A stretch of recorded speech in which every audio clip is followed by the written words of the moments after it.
if you're trying to connect to Netflix with a VPN and you're running into an error like this, something went wrong, I'm sorry to say, but Netflix has been able to identify all of your VPN's IP addresses and blacklist them. This means you're not going to be able to access the content with your VPN. In this video, I'm going to explain why this is happening and a very simple way you can fix this issue. Now, for this example, I've been using a lesser VPN called Speedify. So if I open Speedify, you can see I am connected to the US, a US server, and theoretically that should work with Netflix. However, I'm still running into this error. And the reason I'm running into this error is because Netflix monitors for connections coming from VPNs and blocks them. It does this by monitoring for an abnormal amount of connections coming from the same IP address.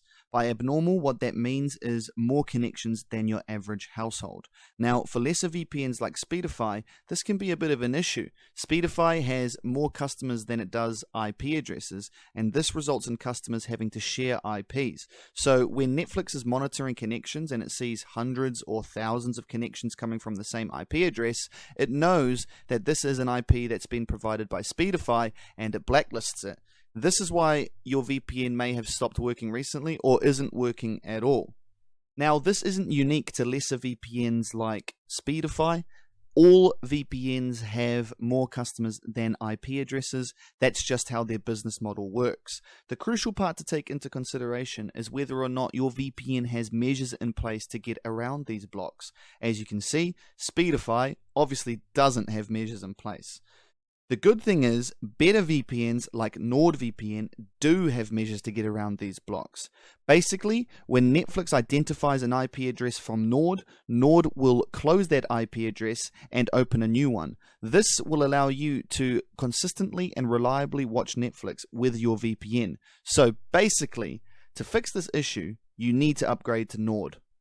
Now, the quickest and easiest way to get Nord is to click on the link in the description. That's going to bring you straight to this page here, NordVPN Checkout.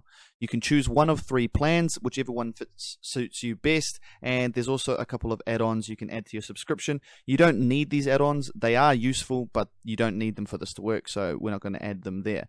I'm going to select the 2-year plan, click Continue to Payment, and then this is where you're going to need to create a Nord account. So you just need an email address and then some payment information that you can put in here. I already have a Nord account, so I'm not going to do that, but I will show you how to log in. So once you've created your account, usually it will auto-populate your details, but it hasn't for me, so I'm just going to click Login in the top right here, or I can return to the home page and log in there. So if I just click Login, log in with Nord account.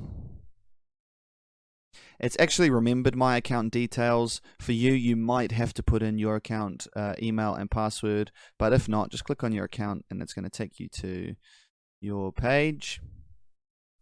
And as you can see here, it says My Active Services NordVPN because I have a subscription to Nord. Now, to download it, you just go to the right, click Download Apps, and you can see that it's available on Windows, Mac, Linux, Android, iOS, Android TV, Google Chrome, Mozilla Firefox. Download whatever one is the device for you. For me, I'm doing it on my PC, so I'm just going to get it for Windows. I'm going to click Download. I'm going to go Save As, Downloads, Save, and once it's done, I'm going to run it. Click Yes, Next, Install, and this is going to install Nord on my computer. Okay, so now that I have Nord, as you well know, you need to connect to a server that is, well, whatever server you want, really. For me, I'm going to connect to the United States because I want the United States Netflix. So I can click on it on the map, or I can just type it up in the top left here. I'm just going to click on it there. And then once it goes green, you're connected to the United States. And basically that's it. So if I go back to Netflix and I click refresh, you can see that I'm no longer running into that error and Netflix is working. So if your VPN's no longer working with Netflix, all you have to do is upgrade to NordVPN. The easiest way to do that is to click on the link in the description, get yourself a subscription, and you'll no longer run into that error.